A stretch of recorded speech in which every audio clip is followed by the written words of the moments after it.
Chapter 4, Section 3, and applications of exponents, which has to do with scientific notation.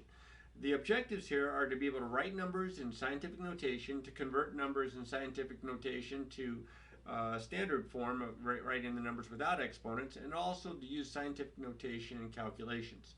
Now, you have seen scientific notation from your middle school days. We're just going to be doing mostly a review. It might be a couple themes that you're seeing for the first time. But the numbers that occur in science are often very large, like the number of atoms in a human body. Can you see how many there are? Let's see, this would be millions, billions, trillions, quadrillions, quintillions, sextillions, septillions, octillions. 7 octillion. Look at all those zeros. That's a clumsy number to have to write out. Or numbers that are very small, very close to zero, very small, like the weight of the electron of an atom, which is tens, hundreds, thousands, 10,000s, 100,000s, millions, 10 millions, 100 millions, billions, 10 millions, 100 millions, trillions, quadrillions, quintillions, sextillions, septillions, octillions. I don't even know that number. That has so many place values. I don't even know what that number is, but that's a pretty small number, and that's in kilograms, right? So when you have these really, really big numbers and these really, really small numbers, sometimes it's just a little bit more convenient to be able to write it in kind of an abbreviated way. And that's where scientific notation comes into play, because you deal sometimes with numbers that are really, really big or really, really, really close to zero, like I just showed you. So in the scientific community, scientific notation is a number that can be written in scientific notation when it's expressed in the form a times 10 to the nth power. Now, the absolute value of a has got to be between 1 and 0. 1 and 0. 1 and 10. And it can equal 1, but it can't equal 10. This number right here has to be a number between 1 and 10. It could equal 1, but it can't equal 10, the absolute value of it. And then, of course, it's going to be an integer, because that's all we're dealing with right now, our integral exponents. So, a number in scientific notation is always written with the decimal point after the first non-zero digit. All right, so if you'll see in this next example here, I'm going to show you that the decimal point will be after the first non-zero digit, and then, of course, times the power of 10, the appropriate power of 10. So 93 million. I like to use 93 million because that was an answer on, so you want to be a millionaire for the $1 million. They were asking what's the approximate distance the Earth is from the Sun, and it's 93 million miles, approximately. So it says here, we're going to write this in scientific notation. This is clearly bigger than 10. So this is a number that we can write. What we're going to do here is we're going to say, all right, I have to have the decimal point after the first non-zero digit. There's the first non-zero digit. So it has to be after it, right where I'm putting this little caret symbol. It's going to have to be between the 9 and the 3. All right? That will make it a number between 1 and 10 if I put it between the 9 and the 3, right there. Now, to get the appropriate power of 10, what I'm going to do is I know that the decimal point for 93 million, even though it's not written down, would be at the very end of the number. So I'm right here, right after the ones. So I would have to move it way over to here to make this 9.3. So I will have moved it 1 spot, 2 spots, 3 spots, 4 spots, 5 spots, 6 spots, 7 spots. I will have moved it 7 places. So that tells me, let me bring this sheet of paper over here. I can write this here, or hold this here so you can see it all. That 93 million, I'm going to move the decimal point between the 9 and the 3, and I will have counted the number of factors of 10 to be 7. So that tells me that if I make this really big number a really small number, 9.3, then I'm going to have to compensate for that by multiplying it times the appropriate power of 10. And that power of 10 tells me 7 places for my exponent for 10. So 93 million, there it is, 93 million turns out to be 9.3 times 10 to the 7th. That's what I have right here. This is called standard notation. This is called scientific notation. Okay, so you want to be able to move it from one form to the other, from either standard notation to scientific, or, and we haven't done one, the other way around. We'll reverse it. So again, here's my steps. This is to change it from standard to scientific. Move the decimal point to the right of the first non-zero digit. That was right here after the 9. Count the number of places you move the decimal point. The number of places in step 2 is the absolute value of the exponent for your power of 10. The exponent on 10 is positive if the original number is greater than the number in step 1, and it's negative if the original number is smaller than the number in step 1. And we'll show you what that's going on here in just a second. If the decimal point is not moved, then of course the exponent is just a 0, because anytime you have something to the 0 power, you have just 1. You multiply it by 1, it doesn't change. The decimal point does not get moved. Now, for a negative number, we're going to follow the same steps but we're just going to look at the absolute value of the number first, and then we're just going to put a negative out in front of the answer. All right, so here's some examples, including a negative. We're going to write each one of these numbers in scientific notation. We have two positives, a smaller one close to 0, a bigger one that's over a billion, and then we have another number that's small, close to 0, but this time it's negative. All right, so let me slide this over 1 second.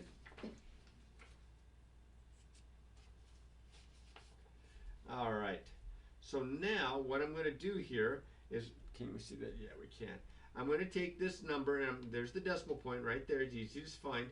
I'm going to move it so that it is directly to the right of the first non-zero digit from left to right. So that would go right here between the 5 and the 7.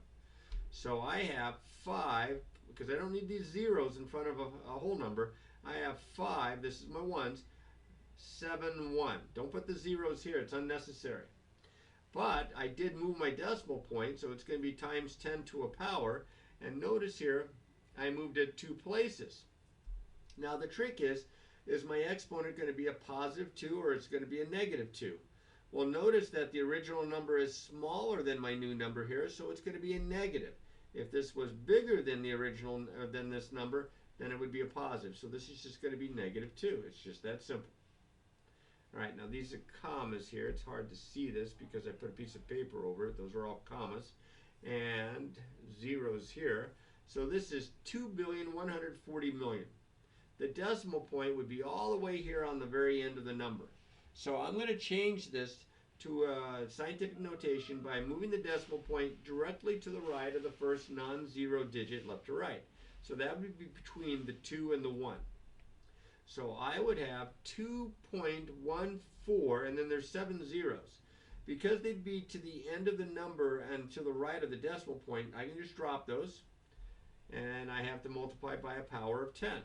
Remember, scientific notation is a number between 1 and 10. It can equal 1, but it can't equal 10, times 10 to a power. Well, what's the power going to be?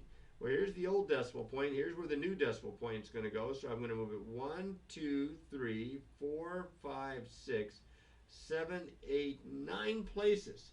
So is it positive 9 or is it negative 9? Well, the original number is bigger than this number here, so it's a positive 9. Remember, if it's small, if the original number is smaller than the number, then it's a negative exponent. So this one's going to have a negative exponent. But what I'm going to do first is I'm just going to ignore the negative for right now. I'm just going to act like it's positive 0.000662. By the way, I say 0.000662 because that's the lazy way to say it. This is actually the tenths, the hundredths, the thousands, the 10,000s, the 100,000s, the millionths. So this is 662 millionths negative, right? So I'm going to treat it like it's a positive. I'm going to slide the decimal point from where it originally is to in between the 2 sixes because it would be directly to the right of the first non-zero digit.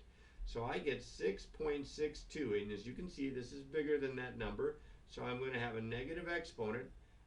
1, 2, 3, 4. It's going to have a negative 4. Now you say to yourself, well, what should I do to make it negative? Now it's negative. And that'll do it. Just put the negative out in front.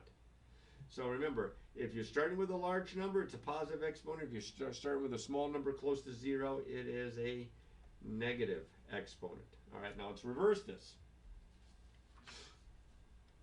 Here I have a number in scientific notation, and I have a positive exponent. If I have a positive exponent, it means it's a bigger number. All right, now that means 8.7 is going to be multiplied times 10 to the third power. It's like multiplying by 10 3 times. you may remember the shortcut that when you have a decimal and you multiply it by 10, you slide the decimal point one place to the right. Well, I'm going to do it 3 times. That's how it's going to get the bigger number. So I'm going to write 8.7, and I'm going to add some zeros here. You can put as many zeros as you need. I won't need that many. I'm multiplying it times 10 to the third, so that's going to move it 1 place, 2 places, 3 places to the right. And I get 8,700. That's my answer. This is just work. This is just scratch work. This equals this. Now here I have a negative exponent, so I'm going to have a smaller number. So I'm going to write the 3.25, but I'm going to know it's going to get smaller with a negative exponent, so I'm going to add some zeros in front of the number. Add as many as you think you'll need. You can always add more. Or take away, like I did in the first example. So I'm going to move my decimal point 6 places to the left to make it a smaller number. So that's 1, 2, 3, 4, 5, 6 places. It's going to go right there. I don't need those 2 guys. So I like to have a 0 when there's no whole number or no ones. I like to have a 0 there to represent the 1 spot. And then 1, 2, 3, 4, 5. 5 zeros. 325. And that is what this number equals. This is just scratch work here. Could have done that to the side. All right. Now, one cool thing about scientific notation is when the numbers are written in scientific notation, believe it or not, you can multiply them and you can divide them as long as they're in scientific notation. Now you can convert them to standard form, standard notation, and then do multiplication and division as you've been doing since grade school. Or I'm going to show you the nice little trick here that you can do when you're multiplying and dividing if they're in scientific notation. Okay? So to multiply, we multiply the numbers. Those are the numbers between 1 and 10, the numbers out in front. They have a name. I always forget what the name is. I should look this up sometime. I think it's called a characteristic, but maybe I'm thinking a logarithm. So anyway, we're going to multiply, in my first example here, we're going to multiply these numbers together here. These are the numbers between 1 and 10. We multiply those, and then we add the exponents. Now, if you're wondering, why in the heck would you add the exponents if you're multiplying? Well, that's our property of exponents. Remember, if you have, that's supposed to be a b to the n times b to the m, the product property says this is b to the n plus m. We add the exponents. So we have the same base if they're powers of 10, we just add the exponents. So I'm going to multiply the 3 and the 5. That's the 15, the 3 times the 5. And then I'm going to add the exponents here. 5 plus a negative 2 is a positive 3. So I have 15 times 10 to the third. Now, problem. This answer is not in scientific notation. I want to write it in scientific notation. It looks like scientific notation. It smells like scientific notation. It even feels like scientific notation, but it's not, because this first number is not between 1 and 10. So I'm going to have to rewrite it. I'm going to have to create this number and make it between 1 and 10. So that means the decimal point would have to be after the first non-zero digit. So it's going to be in between the 1 and the 5. So if I change 15 to 1.5, I've made this number smaller by a factor of 10. So I have to balance that by making this power of 10 bigger by one factor of 10. So by sliding it to the left one place, I get 1.5, but because I'm making the number smaller by a factor of 10, I'm going to have to add 1 to the exponent to make it bigger by a factor of 10. And look at my answer here. 1.5 times 10 to the 4th power. Now that's scientific notation. Okay? If you left it like this, the 15 times 10 to the 3rd, you'd lose points. Be careful. Now I also want it in standard notation. That means without the exponent. So you can see what I did here. I took the 1.5, I added some zeros, and I slid it 1, 2, 3, 4 places to the right, positive exponent, and I get 15,000. Okay, now we're going to try one with all this work done for us. Let's see what happens here. So I have 6 times 10 to the 7th times 10 times 10 to the 4th. This is going to be, you multiply these numbers together here, that's 13. Doggins. You multiply the 6 times the 7 there, that's 42. Don't add them. Multiply these numbers. But we are going to add the exponents. Because we have powers of 10, I'm going to add the 7 and 4, and I get 11. And just like with the first example, this final answer is not in scientific notation. So to put it in scientific notation, I would have to rewrite this so that this is a number between 1 and 10, which means I'm going to have to move my decimal point one place to the left, just like I did in the previous example. And then, since I made it smaller by a factor of 10, I'm going to have to balance this out and make this exponent bigger by one factor of 10. So I'm going to add 1 to the exponent. And that becomes 4.2 times 10 to the 12th. This looks messy, but it really just takes a couple of these to practice, and you'll have it down. Okay? Now, they also ask for the answer way back here in the directions to also be in standard notation without exponents. So I'm going to write 4.2, and then I've got a big exponent here, so I'm going to add a whole bunch of zeros. That's probably enough. I'm going to slide it 10 places to the right. 4.2 times 10 to the 12th. 1, 2, 3, 4, 5, 6, 7, 8, 9, 10, 11, 12. I don't need those. So that's a whole lot of zeros. That's 1, 2, 3, 4, 5, 6, 7, 8, 9, 10, 11 zeros. So this is equal to 4, 2, and then 11 zeros. 3, 4, 5, 6, 7, 8, 9, 10, 11. Don't forget your commas. So there'd be a comma there. Count them from the right to the left. 3 places, 3 places, 3 places, 3 places. So that's million. This is 4 trillion 200 billion. 4 trillion 200 billion. That's how you would read that number off. Now multiplying, you're multiplying in scientific notation the numbers in front, and then you're adding the exponents. Division, well, you're going to divide the numbers in front and you're going to subtract the exponents. You're going to divide the numbers, then you're going to subtract the exponents because they're going to both be powers of 10. And when we divide, we subtract. Remember the rule? B to the n over b to the m is equal to b to the n minus m. Top exponent minus bottom exponent. We just had that in the last section. So I'm going to divide these numbers.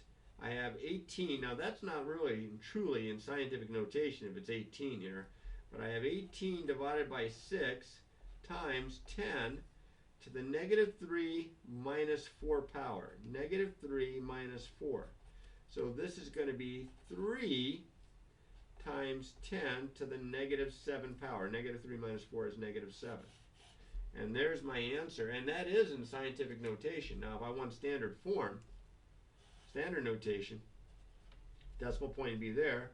I got to slide it 7 places to the left. I need some 3. Hopefully that'll be enough. 1, 2, 3, 4, 5, 6, 7. It's going to go right there. I don't need that 0. So I get 0 point, let's see, 6 zeros. 1, 2, 3, 4, 5, 6, 3. So that would be 3 10 millionths in standard notation. Okay. All right, let's try another one here. This one's got all the work shown here. Shouldn't, but it does. So we're going to divide these numbers here. 2.4 divided by 4.8 times 10 to the 7 minus 2 power. Well, this turns out to be 0.5 times 10 to the 5th power. And we have a trouble. We have some trouble here. We have our trouble. That's good. We have some trouble here because that's not a number between 1 and 10. That's not scientific notation. This time, instead of having to move the decimal to the left because the number's too big, the number's too small, I'm going to have to move it one spot to the right to make this a 5. Now, if I make it 5, I've actually increased it by a factor of 10. So to balance it, I have to decrease by one factor of 10. So that'd be 5 minus 1 or 4th power. Now, to go ahead and change this back into standard notation isn't that bad. That's 5, and the decimal point there, I'll add some zeros. I'm going to need at least 4. 1, 2, 3, 4. I get 5, 0, 0, 0, 0, 50,000. Just what the answer was that I had written down there. All right, now let's finish this using these concepts here to do a couple of story problems that involve scientific notation, application problems, and then we'll be will be a done deal here. Let's see. To apply this to story problems, the speed of light is approximately 3.0 times 10 to the 5th kilometers per second. That's pretty fast. How far does light travel in 6.0 times 10 to the first seconds? Well, distance is equal to rate times time. So we want to know how far does the light travel. We want to know the distance. The distance would be the rate, which would be 3.0 times 10 to the 5th times the time, which is 6.0 times 10 to the first. Now, since this is a story problem, I don't want to leave my answer in scientific notation unless it's really, really, really big or really, really, really close to zero with lots and lots and lots of decimal places, and that's not the case here. I'm going to multiply here because it's rate times time. So this is 18.00, or just 18, 3 times 6, times 10, add the exponents to the 6th power. And this is going to be in kilometers for the distance here. So I'm just going to go ahead and change this now. 18, it's not in scientific notation. I'm not going to change it. It's 18 point, and I'm going to multiply it by 10 to the 6. So 1, 2, 3, 4, 5, 6. 1, 2, 3, 4, 5, 6. I'm going to get 18 with 6 zeros. So that looks like 18 million. So the light traveled, if I can squeeze this in, because it's a story problem, I'm going to write out my answer in a short sentence here. The light traveled 18 million kilometers. That was my distance, my units. Back here, the rate was in kilometers per second, so my units are in kilometers. Here's another one. The land area of California is approximately 1.6 times 10 to the 5th square miles, and the 2008 estimate population of California was approximately 4 times 10 to the 7th people. Estimate the number of square miles per California resident in 2008. Now, as soon as I see here, that's the word of there. As soon as I see estimate the number of square miles per California resident, I'm taking the square miles and dividing it by how many residents there are. So I'm taking the square miles, which is 1.6 times 10 to the 5th square miles, and I'm dividing the 7th number of people. So 1.6 divided by 4 times 10 to the 5 minus 7. I'm dividing, subtract the exponents. So this is 0.4 times 10 to the negative 2. Now, I know it's not scientific notation. It's just nice and convenient to do the division this way, but now I've got to write this in standard form. So 0.4, and I'm going to have to move it 2 places to the left. I'll add a couple of zeros here. 1 spot, 2 spots. That's going to give me 0.004 square miles. So that's how much land per person. So there is approximately 0.004 square miles per resident in California. There we go. There's my answer. Nice little short sentence. So this was kind of a fast review, but I'm thinking most of this you've had. You may not have done a ton of arithmetic with the numbers written in scientific notation, but that's okay. You'll get better at it as long as you practice, practice, practice.